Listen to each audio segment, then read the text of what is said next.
وعلیکم السلام ورحمۃ اللہ وبرکاتہ۔ محترم بھائی نے یہ پوسٹ بھیجی ہے جی، مغفرت واجب، جس میں لکھا ہے حضور اکرم علیہ السلام نے فرمایا تمہارا اپنے مسلمان بھائی کا دل خوش کرنا، اس کا پیٹ بھرنا اور اس کی تکلیف دور کرنا مغفرت کو واجب کرنے والی چیزیں ہیں۔ اچھا جی، محترم بھائی کہتے ہیں جی اس کی تحقیق، محترم یہ روایت تو منکر ہے، منکر روایت ہے، یہ ثابت نہیں ہے۔ یہ جو جمع الجوامع کا حوالہ نیچے دیا نا، یہ اصل میں جامع الحدیث ہے علامہ سیوطی رحمۃ اللہ علیہ کی، اس کتاب کے اندر۔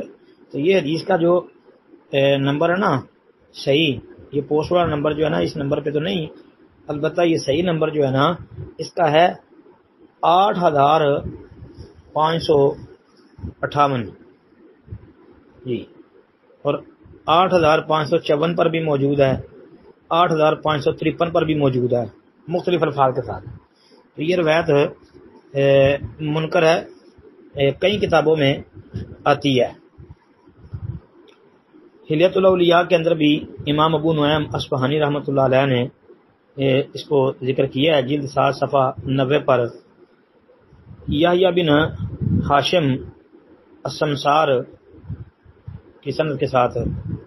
تو یہ جو یحییٰ بن ہاشم ہے، اس کو امام ابن معین رحمۃ اللہ علیہ نے کذاب قرار دیا ہے۔ پھر اس کا مطابع جو ہے وہ بھائی موجود ہے مستدرک حاکم میں، مستدرک حاکم کے اندر اس کا مطابع جو ہے وہ طلحہ بن عمر سے ملتا ہے، مستدرک حاکم جلد 2 صفحہ 524۔ امام حاکم نے، امام ذہبی نے جو ہے صحیح کہا ہے، حاکم نے اس کی سند کو صحیح کہا اور امام ذہبی نے موافقت کی ہے، لیکن یہ بات درست نہیں ہے۔ شیخ البانی رحمۃ اللہ علیہ نے بھی اس کی طرف اشارہ دیا ہے کہ یہ ان کا وہم ہے، اس لیے کہ طلحہ جو ہے یہ متروک الحدیث ہے، طلحہ جو ہے یہ متروک راوی ہے۔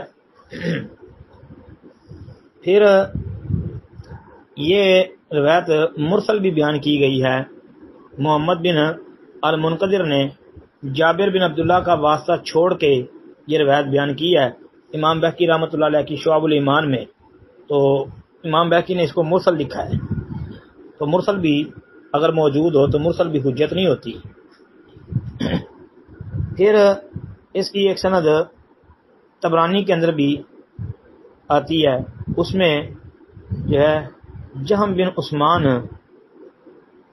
وہ مجہول ہے بھائی، جہم بن عثمان جو ہے وہ مجہول ہے، امام ابو حاتم رحمۃ اللہ علیہ نے اس کو مجہول قرار دیا ہے اپنی کتاب العلل جلد 2 صفحہ 309 پر، اور پھر اس کے اندر لکھا ہے کہ امام ابن ابی حاتم رحمۃ اللہ علیہ فرمایا ھذا حدیث منکر، یہ حدیث منکر ہے۔ اور علامہ حیثمی رحمۃ اللہ علیہ نے مجمع الزوائد کے اندر یہ روایت درج کی ہے، اور انہوں نے جہم بن عثمان کو ضعیف قرار دیا ہے۔ تو لہذا یہ روایت بھائی کسی سند سے بھی ثابت نہیں ہے، منکر روایت ہے جی۔ السلام علیکم ورحمۃ اللہ وبرکاتہ۔